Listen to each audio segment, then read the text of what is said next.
First, जिसका नाम है रिसोर्सेज एंड डेवलपमेंट। ये जो चैप्टर है वो बाकी बहुत ही इंटरेस्टिंग चैप्टर है। हम इसे विजुअल्स और एनिमेशन की मदद से बहुत ही इंटरेस्टिंग वे में कंप्लीट करेंगे। तो चलिए स्टार्ट करते हैं।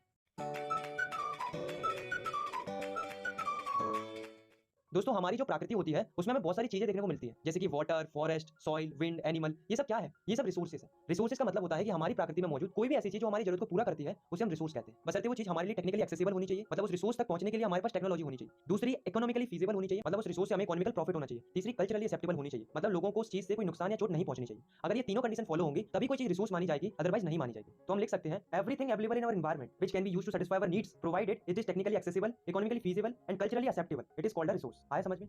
अब आप इस डायग्राम को देखो जो कि आपकी बुक में दिया गया है, जिसमें ऊपर की साइड नेचर है, इधर है टेक्नोलॉजी, इधर है इंस्टीट्यूशंस और सेंटर में ह्यूमन बींग्स। तो ये डायग्राम बेसिकली दो चीजें बता रहा है। पहली कि जो ये टेक्नोलॉजी, नेचर और इंस्टीट्यूशंस होते हैं वे आपस में इंटरडिपेंडेंट होते हैं। दूसरी कि जो ये ह्यूमन बींग्स होते हैं वे टेक्नोलॉजी की मदद से इंटरेक्ट करते हैं नेचर के साथ और डेवलप करते हैं इंस्टीट्यूशंस को, जिससे क्या होता है कि पैसे आते हैं और पूरी कंट्री का इकोनॉमिकल डेवलपमेंट होता है।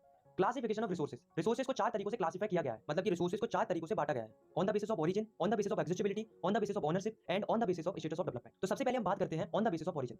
तो ओरिजिन के आधार पर रिसोर्सेज दो प्रकार के होते हैं। पहली बायोटिक रिसोर्सेज और दूसरी अबायोटिक रिसोर्सेज। बायोटिक रिसोर्सेज वो रिसोर्सेज होती हैं जो बायोस्फीयर में मिलती हैं और उनके पास लाइफ होती है, जैसे कि plants, animals, fishes, human beings etcetera. ये सब बायोटिक रिसोर्सेज होती हैं क्योंकि इनके पास लाइफ होती है। तो हम लिख सकते हैं the resources which are obtained from biosphere and contain life are called biotic resources. Next है अबायोटिक रिसोर्सेज। तो अबायोटिक रिसोर्सेज वो रिसोर्सेज होती हैं जो नॉन लिविंग थिंग से बनी हुई होती है, मतलब जिनके पास लाइफ नहीं होती। For example rocks, metals, water, soil, minerals etcetera. ये सब अबायोटिक रिसोर्सेज होती है क्योंकि इनके पास लाइफ नहीं होती। तो हम लिख सकते हैं the resources which are composed of non living things and do not contain life are called abiotic resources. अब हम बात करते हैं सेकंड वे ऑफ क्लासिफिकेशन की, जो कि है on the basis of exhaustibility. तो एग्जॉस्टिबिलिटी के आधार पर भी रिसोर्सेज दो प्रकार की होती है। पहली रिन्यूएबल रिसोर्सेज और दूसरी नॉन रिन्यूएबल रिसोर्सेज। तो रिन्यूएबल रिसोर्सेज वो रिसोर्सेज होती हैं जिन्हें हम आसानी से रिन्यू कर सकते हैं या रिप्रोड्यूस कर सकते हैं, जो कभी खत्म नहीं होती है, जो हमेशा अवेलेबल रहती है। For example solar energy, wind energy, hydro energy, geothermal energy, biomass energy etcetera. तो ये सब रिन्यूएबल रिसोर्सेज होते हैं क्योंकि इनको आसानी से रिन्यू किया जा सकता है। तो हम लिख सकते हैं the resources which can be renewed और reproduced by physical, chemical and mechanical process are called renewable resource. Now we talk about non renewable resources. तो नॉन रिन्यूएबल रिसोर्सेज वो रिसोर्सेज होते हैं जो आसानी से रिन्यू नहीं होते हैं। एक बार ये रिसोर्सेज खत्म हो गए तो इन्हें मिलियंस ऑफ ईयर लग जाते हैं फिर से बनने के लिए। For example call, petroleum, natural gas, metals, nuclear etcetera. ये सब नॉन रिन्यूएबल रिसोर्सेज होते हैं। तो हम लिख सकते हैं the resources that can not be renewed और reproduce immediately once they are exhausted, they take millions of year to regenerate, are called non renewable resources. आया समझ?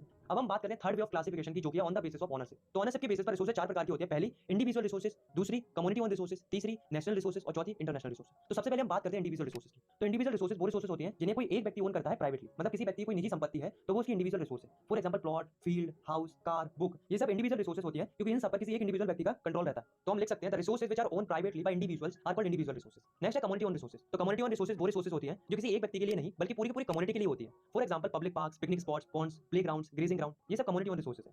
तो हम लिख सकते हैं the resources which own by community और society are called community own resources. Next है national resources. तो अगर हम टेक्निकली देखें तो देश में पाई जाने वाली हर एक रिसोर्स नेशनल रिसोर्स है, चाहे वो किसी की इंडिविजुअल प्रॉपर्टी ही क्यों ना हो। और हाँ, गवर्नमेंट के पास लीगल पावर होती है कि वो किसी की भी प्राइवेट प्रॉपर्टी को एक्वायर कर सकती है आम जनता के भले के लिए, बट गवर्नमेंट उसके लिए फेयर कंपनसेशन भी देती है। इसके अलावा देश में पाए जाने वाले minerals, water resources, forest, wild life, ये सभी नेशनल रिसोर्स का ही पार्ट होते हैं। और साथ में कोस्ट लाइन से लेकर 12 नॉटिकल माइल्स मतलब 22.2 किलोमीटर तक का जो ओशन का एरिया होता है वो भी नेशनल रिसोर्सेज का ही पार्ट होता है। तो हम लिख सकते हैं all the resources which are under the control of state and union government are called national resources. मतलब ऐसी रिसोर्सेज जो देश की गवर्नमेंट के कंट्रोल में रहती है उन्हें हम नेशनल रिसोर्सेज कहते हैं। नेक्स्ट है इंटरनेशनल रिसोर्सेज। तो इंटरनेशनल रिसोर्सेज वो रिसोर्सेज होते हैं जिन पर किसी एक देश का कंट्रोल नहीं होता है, ना ही कोई एक देश अपनी मर्जी से इन रिसोर्सेज का इस्तेमाल कर सकता है। इन रिसोर्सेज को इंटरनेशनल इंस्टीट्यूशंस रेगुलेट करते हैं, जैसे कि कोस्टल लाइन से 200 नॉटिकल माइल्स के बाहर वाला जो ओशन होता है जिसे ओपन सी भी बोलते हैं, वो इंटरनेशनल रिसोर्सेज में ही आता है। अगर किसी कंट्रीज को इन इंटरनेशनल रिसोर्सेज का इस्तेमाल करना होता है तो उन्हें इंटरनेशनल इंस्टीट्यूशन से परमिशन लेनी पड़ती है। तो हम लिख सकते हैं the resources which are not owned by any specific country which regulated by international institution, such resources are called international resources. आया समझ में? अब हम बात करते हैं फोर्थ वे ऑफ क्लासिफिकेशन की, जो कि है on the basis of status of development. तो स्टेटस ऑफ डेवलपमेंट के बेसिस पर रिसोर्सेज चार प्रकार की होती है। पहली पोटेंशियल रिसोर्सेज, दूसरी डेवलप्ड रिसोर्सेज, तीसरी स्टॉक और चौथी रिजर्व। तो सबसे पहले हम बात करते हैं पोटेंशियल रिसोर्सेज की। तो इसको मैं आपको एक एग्जांपल के थ्रू समझाता हूं। वो एग्जांपल है गुजरात और राजस्थान का। तो गुजरात और राजस्थान में क्या होता है कि वहां पर बहुत ज्यादा धूप पड़ती है और बहुत ज्यादा हवाएं चलती है। तो हम यहाँ पे क्या कर सकते हैं? एक तो हम धूप के लिए सोलर प्लांट्स लगा सकते हैं और विंड्स के लिए हम विंड टरबाइन लगा सकते हैं, जिससे क्या होगा कि हम इलेक्ट्रिसिटी जनरेट कर पाए। पर ऐसा हम नहीं करते। क्यों नहीं करते हैं? क्योंकि इन मशीन्स को एस्टैब्लिश करने में काफी ज्यादा इन्वेस्टमेंट होता है, मतलब काफी ज्यादा खर्चा होता है। तो कहने का मतलब ये है कि गुजरात और राजस्थान जैसी जगहों पर पोटेंशियल है, यानी कि क्षमता है एनर्जी को डेवलप करने की, लेकिन टेक्नोलॉजी महंगी होने के कारण हम इन्हें इस्तेमाल नहीं करते। ऐसी रिसोर्सेज को हम पोटेंशियल रिसोर्स कहते हैं। तो हम लिख सकते हैं the resources which are found in a region, मतलब ये प्रेजेंट है हमारे रीजन में,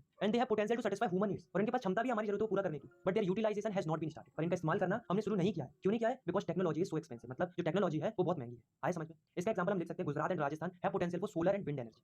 नेक्स्ट है हमारा डेवलप्ड रिसोर्सेज। तो जैसा कि नाम से पता चल रहा है कि वो रिसोर्सेज जो डेवलप हो चुकी है, मतलब ऐसी रिसोर्सेज जिनका सर्वे हो चुका है, इनकी क्वालिटी, क्वांटिटी सब कुछ हमने पता कर लिया और करंटली हम इन रिसोर्सेज को इस्तेमाल भी कर रहे हैं। ऐसी रिसोर्सेज को हम डेवलप्ड रिसोर्सेज कहते हैं। For example coal, petroleum, iron, rivers, ये सब डेवलप्ड रिसोर्सेज है। तो हम कह सकते हैं the resources which are surveyed and their quality and quantity has been determined for utilization and they are currently used by humans, such resources are called developed resources. Next है हमारा stock resource. इसको मैं आपको एक example के through समझाता हूं। जैसे कि जो वाटर होता है यानी कि पानी होता है वो दो चीजों से मिलकर बना होता है, H2 यानी कि हाइड्रोजन और O2 यानी कि ऑक्सीजन। ये दोनों ही हमारे लिए बहुत ही जरूरत की चीजें हैं। हाइड्रोजन एक अच्छा फ्यूल है और ऑक्सीजन तो तुम्हें पता ही है इंसानों के लिए कितनी जरूरत की चीज है। तो ये दोनों हमारे लिए बहुत ही अच्छे रिसोर्स बन सकते हैं। लेकिन अफसोस हमारे पास कोई ऐसी टेक्नोलॉजी ही नहीं है कि हम वाटर में से इन दोनों रिसोर्सेज को एक्सट्रैक्ट कर पाए। तो कहने का मतलब ये है कि ऐसे रिसोर्सेज जिनके पास पोटेंशियल तो है इंसानी जरूरतों को पूरा करने का, लेकिन उन रिसोर्सेज को एक्सेस करने के लिए हमारे पास टेक्नोलॉजी ही नहीं है। ऐसी रिसोर्सेज को हम स्टॉक रिसोर्सेज कहते हैं। तो हम लिख सकते हैं the resources which have potential to satisfy human needs but there is no appropriate technology to access them. इसका example extracting O2 and H2 from H2O।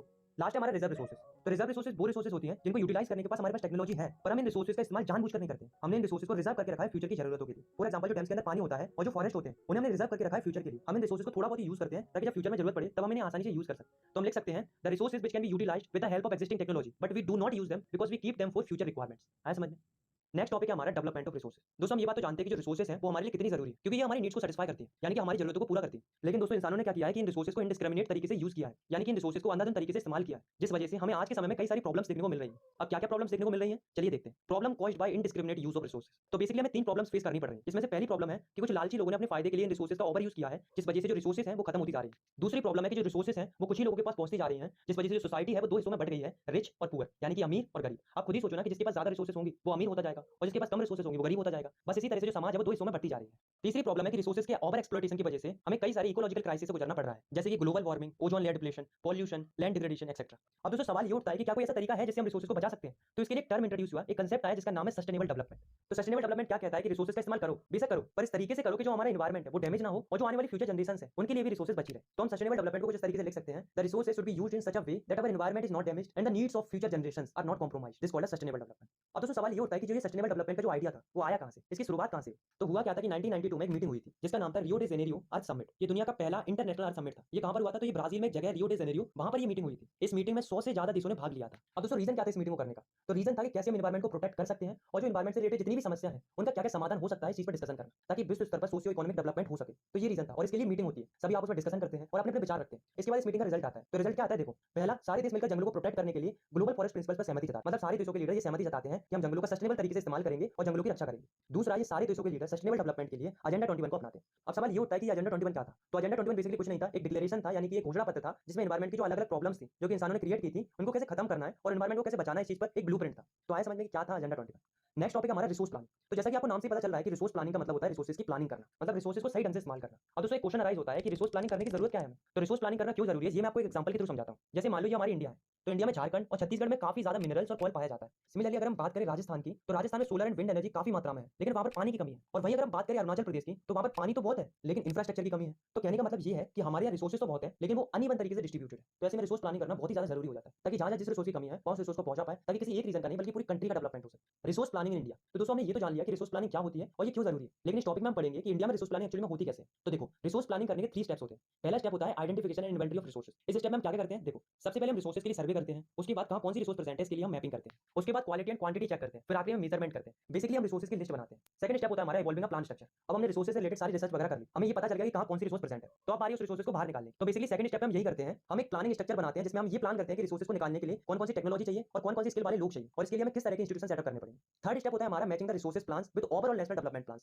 मतलब इस स्टेप में हम ये चेक करते हैं कि हमने जो रिसोर्स प्लान बनाया है वो क्या नेशनल डेवलपमेंट प्लान से मैच भी कर रहा है या नहीं कर रहा है, क्योंकि हमारा मेन एम यही होता है कि हम जिन रिसोर्सेज को निकाल रहे हैं उनसे हमारी कंट्री का ओवरऑल डेवलपमेंट होना चाहिए, ना कि नुकसान होना चाहिए। तो दोस्तों अभी तो हम ये तो जान चुके हैं कि रिसोर्स प्लानिंग कैसे होती है और हम ये भी जान चुके हैं कि जो रिसोर्सेज होती हैं वो हमारे लिए कितनी जरूरी होती है। लेकिन दोस्तों जितनी जरूरी रिसोर्सेज होती हैं उतनी ही जरूरी टेक्नोलॉजी भी होती है, क्योंकि रिसोर्सेज का इस्तेमाल अच्छे से हम तभी कर पाएंगे जब हमारे पास टेक्नोलॉजी होगी, तभी हम उन्हें अच्छे से एक्सट्रैक्ट और डेवलप कर पाएंगे। दोस्तों आप ये बात तो जानते ही होंगे कि हमारे इंडिया के ऊपर 1947 से पहले ब्रिटिशर्स का रूल था। और दोस्तों आप ये बात भी जानते होंगे कि उस समय पर इंडिया को सोने की चिड़िया बोला जाता था, क्योंकि उस समय पर इंडिया में बहुत ज्यादा रिसोर्सेज पाई जाती थी। लेकिन ब्रिटिशर्स ने इंडिया की रिसोर्सेज को बहुत ही बुरी तरीके से यूज किया, एक्सपोर्ट किया और एक्सप्लॉइट किया। ओवरऑल अगर हम देखें तो इंडिया में आज के समय में रिसोर्सेज की कमी है। ऐसे में रिसोर्सेज को कंजर्व करना जरूरी हो गया है, क्योंकि रिसोर्सेज है तभी डेवलपमेंट है। इसी के ऊपर गांधी जी ने भी अपने विचार व्यक्त किए थे। उन्होंने कहा था कि हमारे पर्यावरण में हर किसी की जरूरत के लिए रिसोर्सेज पर्याप्त है, लेकिन किसी के लालच के लिए रिसोर्सेज पर्याप्त नहीं है, क्योंकि लालच की कोई सीमा नहीं होती। There is enough for everybody needs but not for anyone's greed. Next topic है हमारा लैंड रिसोर्स। तो लैंड जो है वो हमारे लिए बहुत इंपॉर्टेंट रिसोर्स है, क्योंकि हम जमीन पर काफी ज्यादा डिपेंडेंट रहते हैं। हम खेती करते हैं, जमीन पर घर बनाते हैं, जहां तक कि जो वाइल्ड लाइफ होती है, फॉरेस्ट होते हैं, ये सब लैंड पर ही डिपेंडेंट रहते हैं। इसलिए लैंड बहुत इंपॉर्टेंट रिसोर्स होता है। अगर हम इंडिया की बात करें तो इंडिया की जो लैंड है वो बहुत से रिलीफ फीचर्स में प्रेजेंट है, जैसे कि 43% जो लैंड है वो प्लेन है, 30% जो लैंड है वो माउंटेन से कवर्ड है और 27% जो लैंड है वो प्लेटू रीजन है। तो इस तरीके से इंडिया की जो लैंड है वो डिस्ट्रीब्यूटेड है। अब हम बात करते हैं लैंड यूटिलाइजेशन की, मतलब जमीन का किन किन कामों के लिए यूज होता है। तो पहला है फॉरेस्ट, मतलब वो जमीन जहां पर घने घने जंगल पाए जाते हैं। दूसरा है land not available for cultivation, मतलब ऐसी जमीन जहां पर हम फसलें नहीं उगा सकते। इसमें दो टाइप की लैंड आती है, पहली बैरन एंड वेस्ट लैंड, मतलब बंजर जमीन। दूसरी ऐसी जमीन जहां पर बिल्डिंग हो, रोड हो, फैक्ट्रीज हो, तो ऐसी जमीन पर भी हम फसलें नहीं उगा सकते। थर्ड है अदर अनकल्टिवेटेड लैंड, इसमें फर्स्ट आता है ग्रेजिंग लैंड, मतलब जहां पर गाय भैंस वगैरह घास चरने जाती है। सेकंड आता है ऐसी जमीन जहां पर मिसलिनियस ट्रीज उगे हुए होते हैं और इस लैंड को भी हम यूज नहीं करते हैं कल्टीवेशन के लिए। थर्ड आता है कल्चरेबल वेस्ट लैंड, मतलब ऐसी जमीन जिस पर हम फसल उगा सकते हैं पर 5 सालों से ज्यादा समय हो गया है लेकिन हमने वहां पर कोई भी फसल नहीं उगाई है, ऐसी जमीन को हम कल्चरेबल वेस्ट लैंड कहते हैं। अब बात करते हैं फैलो लैंड्स की। तो फैलो लैंड्स दो तरह की होती है, पहली करंट फैलो लैंड्स, दूसरी other than current fallow lands. तो करंट फैलो लैंड्स ऐसी जमीन होती है जिस पर 1 साल से अगर कोई फसल नहीं उगाई गई है तो उसे हम करंट फैलो लैंड कहेंगे। सेकंड है other than current fallow land, तो ऐसी जमीन जिस पर पिछले 1 से 5 सालों तक कोई भी क्रॉप नहीं उगाई गई है तो उस जमीन को हम other than current fallow land में कंसीडर करेंगे। अब हम बात करते हैं नेट सोन एरिया की। तो नेट सोन एरिया का मतलब होता है ऐसा एरिया जिस पर साल में एक बार फसल जरूर उगाई जाती है, उसे नेट सोन एरिया कहते हैं। अब हम बात करते हैं ग्रॉस क्रॉप एरिया की। तो ग्रॉस क्रॉप एरिया मतलब ऐसा एरिया जिस पर साल में एक से ज्यादा बार फसल उगाई जाती है प्लस वो एरिया जिस पर साल में एक बार फसल उगाई जाती है। ये दोनों तरह की लैंड्स को हम ग्रॉस क्रॉप एरिया कहते हैं। Land use pattern in India, इसी से रिलेटेड आप इस डाटा को देख सकते हो जो कि आपकी एनसीईआरटी में दिया हुआ है। इसमें आपको बताया गया है कितना कितना एरिया कहाँ का यूज हो रहा है। इस तरफ 90 60 61 का डाटा दिया हुआ है और इस तरफ 2014 15 का डाटा दिया हुआ है। इसको केवल आपको देखना है, इसको याद करने की कोई जरूरत नहीं है, बाकी आपकी मर्जी है, करना हो तो कर लेना। हमारी इंडिया का टोटल ज्योग्राफिकल एरिया है 3.28 मिलियन स्क्वायर किलोमीटर, ये तो हम जानते हैं। लेकिन दोस्तों क्या आप जानते हो कि इतने एरिया में से हमारे पास केवल 93% एरिया का ही डाटा है, बाकी बचे हुए 7% एरिया का डाटा हमारे पास प्रॉपर तरीके से नहीं है, क्योंकि हमने 7% एरिया की सर्वे और रिसर्च वगैरह नहीं कर पाई है। क्यों नहीं कर पाई है? क्योंकि ये जो 7% एरिया है वो डिस्प्यूटेड है, यानी कि विवादित है। तो इसको मैं आपको इंडिया के डायग्राम की मदद से अच्छे से समझाता हूँ। तो ये हमारी इंडिया है, इंडिया के जम्मू कश्मीर रीजन का कुछ एरिया जो कि पाकिस्तान और चाइना ने ऑक्यूपाइड कर रखा है, वो एरिया और असम साइड का कुछ एरिया, ये दोनों एरिया 7% एरिया में है और उसे हम यूटिलाइज नहीं कर पा रहे हैं और ना ही हमारे पास उसका प्रॉपर डाटा है। बाकी बचा हुआ 93% एरिया उसे हम अच्छे से यूटिलाइज कर रहे हैं और उसका हमारे पास प्रॉपर डाटा भी अवेलेबल है। अब हम बात करते हैं नेट जोन एरिया की। तो इंडिया के अंदर जो नेट जोन एरिया है वो स्टेट टू स्टेट वेरी करता है। जैसे कि अगर हम बात करें पंजाब और हरियाणा की, तो वहां पर जो नेट जोन एरिया है वो 80% से भी ज्यादा है, मतलब पंजाब और हरियाणा में 80% से भी ज्यादा जमीन पर खेती होती है। वहीं अगर हम बात करें अरुणाचल प्रदेश, मिजोरम, मणिपुर एंड अंडमान निकोबार आइलैंड की, तो इन जगहों पर जो खेती होती है वो 10% से भी कम होती है, यानी कि इन जगहों का जो नेट जोन एरिया है वो 10% से भी कम है। तो कहने का मतलब ये है कि इंडिया का जो नेट जोन एरिया है वो हर एक स्टेट के अंदर बहुत ज्यादा वेरी करता है, मतलब किसी स्टेट में बहुत ज्यादा फसल उगाई जाती है तो किसी स्टेट में बहुत कम फसल उगाई जाती है। तो हम लिख सकते हैं the pattern of net sown area varies greatly from one state to another state. आया समझ? अब हम बात करते हैं फॉरेस्ट एरिया की। तो आप इस डाटा को फिर से देखो, इसमें अगर आप नोटिस करो तो आप देखोगे कि 90 60 61 में जो फॉरेस्ट थे वो जस्ट 18.11% थे। वहीं अगर हम बात करें 2014-15 की, तो इस समय पर जो फॉरेस्ट थे वो थे 23.3%। इसका मतलब क्या है कि जो फॉरेस्ट है वो इंक्रीज हुए। तो आप लोग कहोगे कि ये तो अच्छी बात है, लेकिन दोस्तों जिस हिसाब से फॉरेस्ट बढ़ने चाहिए उस हिसाब से बढ़े नहीं। ये 23.3% एरिया में जो फॉरेस्ट है वो हमारे लिए काफी नहीं, क्योंकि नेशनल फॉरेस्ट पॉलिसी के अनुसार किसी भी देश के अंदर फॉरेस्ट एरिया 33% होना चाहिए। तो देखो फॉरेस्ट एरिया होना कितना चाहिए? 33%, लेकिन है कितना? 23.3%। इसका मतलब फॉरेस्ट एरिया बहुत कम है, अभी भी हमें और पेड़ लगाने की जरूरत है। अब क्वेश्चन ये राइज होता है कि 33% फॉरेस्ट एरिया होना क्यों जरूरी है? तो इसके दो रीजन है। पहला, इकोलॉजिकल बैलेंस बनाए रखने के लिए जरूरी होते हैं। दूसरा, ऐसे कई सारे लोग होते हैं जो जंगलों के आसपास रहते हैं, उनका जो जीवन होता है वो काफी ज्यादा डिपेंडेंट रहता है जंगलों पर, इसलिए पर्याप्त मात्रा में जंगलों का होना जरूरी हो जाता है। Land degradation and conservation measures. दोस्तों समय के साथ साथ क्या हो रहा है कि जो हमारी लैंड है वो खराब होती जा रही है, यानी कि लैंड डिग्रेड होती जा रही है। इसी को लैंड डिग्रेडेशन बोला जाता है, यानी कि जमीन का खराब होना। तो हम लिख सकते हैं the decline in the quality of land is known as land degradation. अब क्वेश्चन ये राइज होता है कि लैंड डिग्रेडेशन हो क्यों रहा है, ऐसे कौन कौन से कारण है जिसकी वजह से जमीन खराब हो रही है? चलिए जानते हैं कॉजेज ऑफ लैंड डिग्रेडेशन। तो पहला रीजन है डिफोरेस्टेशन, यानी कि पेड़ों को काटना। तो बेसिकली झारखंड, छत्तीसगढ़, मध्य प्रदेश, इन स्टेट में सबसे ज्यादा पेड़ काटे जाते हैं माइनिंग के लिए। दूसरा है ओवरग्रेजिंग। ओवरग्रेजिंग का मतलब होता है कि जो कैटल्स होते हैं वो बहुत ज्यादा घास खा लेते हैं, जिस वजह से जो लैंड की टॉप मोस्ट लेयर होती है वो खराब हो जाती है। ओवरग्रेजिंग मोस्टली दो जगहों पर सबसे ज्यादा होती है, मध्य प्रदेश और महाराष्ट्र। थर्ड है ओवर इरिगेशन। ओवर इरिगेशन का मतलब होता है खेतों में हद से ज्यादा पानी देना। हद से ज्यादा पानी देने से भी लैंड डिग्रेड होती है, क्योंकि उससे लैंड सैलाइन या एल्कलाइन हो जाती है। ओवर इरिगेशन सबसे ज्यादा पंजाब, हरियाणा, वेस्टर्न यूपी में देखने को मिलता है। फोर्थ है cement industry generate huge amount of dust. मतलब होता क्या है कि जो सीमेंट इंडस्ट्रीज होती है उनमें काफी ज्यादा डस्ट निकलती है, क्योंकि बड़े बड़े पत्थरों को फोड़ा जाता है, जिस वजह से जो आसपास की जमीन होती है उस पर डस्ट इकट्ठी हो जाती है और वो लैंड खराब हो जाती है। Fifth industrial waste. तो जो बड़ी बड़ी इंडस्ट्रीज होती है उनका जो वेस्ट होता है उसे सीधा जमीन में फेंक दिया जाता है, जिस वजह से वो लैंड कल्टीवेशन के मतलब की नहीं बचती। तो दोस्तों ये जो कारण हमने देखे, इन्हीं कारणों की वजह से हमारी जो लैंड है वो खराब होती जा रही है। अब आप सोच रहे होंगे क्या कोई ऐसा तरीका है जिससे हम लैंड को डिग्रेड होने से बचा सकते हैं? ऑफ कोर्स है, बल्कि बहुत सारे तरीके हैं। चलिए जानते हैं conservation measures of land degradation. तो पहला है अफॉरेस्टेशन। अफॉरेस्टेशन का मतलब होता है पेड़ लगाना। पहले पेड़ काट रहे थे, अब पेड़ लगाना है। दूसरा है मैनेजमेंट ऑफ ग्रेजिंग लैंड, मतलब जो कैटल्स के लिए ग्रेजिंग लैंड होता है उसको प्रॉपर तरीके से मैनेज करना। तीसरा है प्रॉपर इरिगेशन, मतलब अगर पानी है तो उसे हद से ज्यादा इस्तेमाल नहीं करना, इरिगेशन के लिए जितनी जरूरत है उतना ही इस्तेमाल करना। इसके लिए हम स्प्रिंकलर सिस्टम का भी यूज कर सकते हैं। चौथा है कंट्रोल माइनिंग एक्टिविटीज, मतलब माइनिंग एक्टिविटीज को कंट्रोल करना। पांचवा treating industrial waste before discharge, मतलब जो इंडस्ट्री से वेस्ट निकलता है उसे अच्छे से ट्रीट करना, उसके बाद उसे सही जगह पर और सही तरीके से डिस्चार्ज करना। तो ये तो थे कुछ कंजर्वेशन मेथड जिनका इस्तेमाल करके हम लैंड डिग्रेडेशन को रोक सकते हैं। अब दोस्तों अब हम जो टॉपिक पढ़ने जा रहे हैं वो एग्जाम पॉइंट ऑफ व्यू से बहुत ही ज्यादा इंपॉर्टेंट है, तो आपको बहुत ही ध्यान से